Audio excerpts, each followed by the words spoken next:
preference now is so great that this is like the ocean. Still, Republicans believe last week's gay marriage ruling will fire up their base. They hope independents, who polls show furious with the war in Iraq, stay home. And as always, they are counting on the GOP's superior get-out-to-vote operation. But Republicans no longer enjoy a big advantage in money, and with so many races competitive, by our count 54 in the House, 9 in the Senate, Dan, they simply do not have enough money to save all their seats. Jeff, thank you. That's Jeff Morrell reporting from Capitol Hill for us. As we close in on Election Day, the war in Iraq looms large, as Jeff mentioned. In the latest ABC News poll, 57% of Americans say the war was not worth fighting. Democratic candidates have been quick to focus on that discontent, but not so quick to offer solutions. Here's ABC's senior political correspondent, Jake Tackett. In Tennessee, Democratic Senate candidate Harold Ford Jr. wants U.S. troops to help partition Iraq into 3 parts: Sunni, Shiite, and Kurd. Our plan for Iraq is decentralized and the Domestic Federation. In Iowa, Democratic congressional candidate Bruce Braley suggests Congress should cut off funding for the war. You vote to cut off the funds. To cut off the funds to our troops on the ground? Get them home. To get them home. Yes, you bring them home. Missouri Democratic Senate candidate Claire McCaskill wants to move U.S. troops out of Iraq to force the Iraqis to take control. What's going on in Iraq has pinned us down in a way that we cannot effectively fight this war on terror. When it comes to Iraq, Democrats are all over the map. Certain candidates are going off in different directions. Voters are not hearing any kind of sort of consistent, resonant plan coming from the Democratic leadership. Democrats argue that's because even if they win control of Congress, the Bush administration will still control the Pentagon. You think the Democrats have offered a specific enough strategy on how to win Iraq?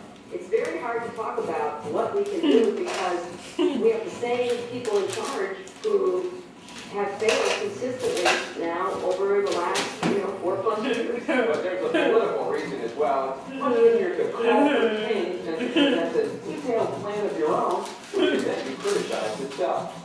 So, Democrats focus on smaller issues, arguing, as Pennsylvania Senate candidate Bob Casey Jr. does, that a Democratic Congress is needed to grill administration officials about strategy. We don't get any of those kinds of probing questions when you have a rubber stamp, lockstep Congress. So far, the missing is the central question.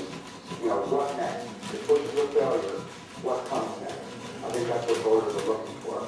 If Democrats take the House, look for investigations into what one top Democrat calls Bush administration deception, manipulation, torture, retribution, and cover-up of the Iraq war. A focus on how we got into Iraq, even if they have no cohesive answer on how to get out.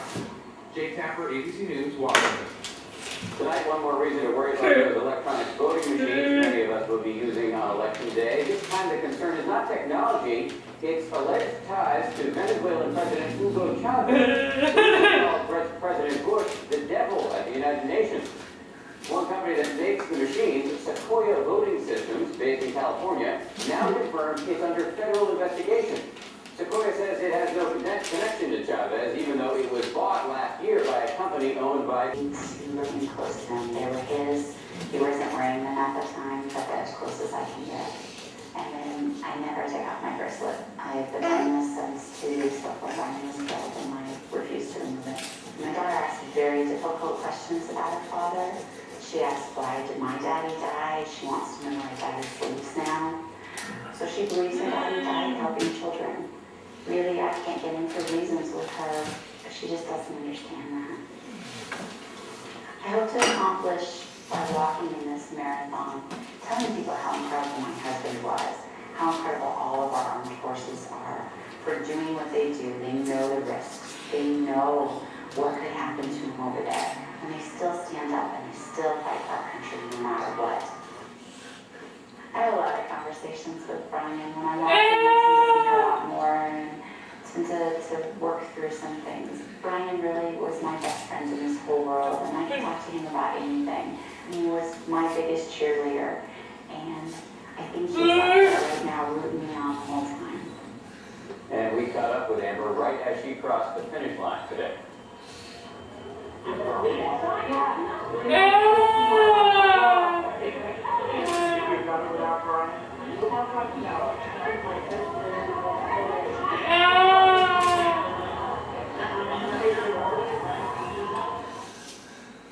We'll be right back.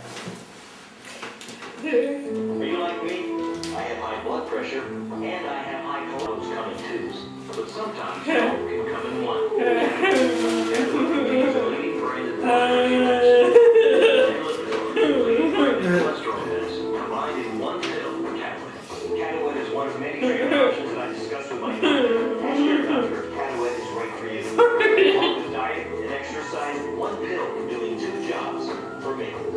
My doctor said Catalyst is not for everyone. It's not for people with liver problems and women who are nursing or pregnant or may become pregnant. To check for liver problems, you need simple blood tests. Tell your doctor about any heart problems and all other medications you are taking, or if you experience muscle pain or weakness, as they may be a sign of a rare but serious side effect. For blood pressure and cholesterol lowering,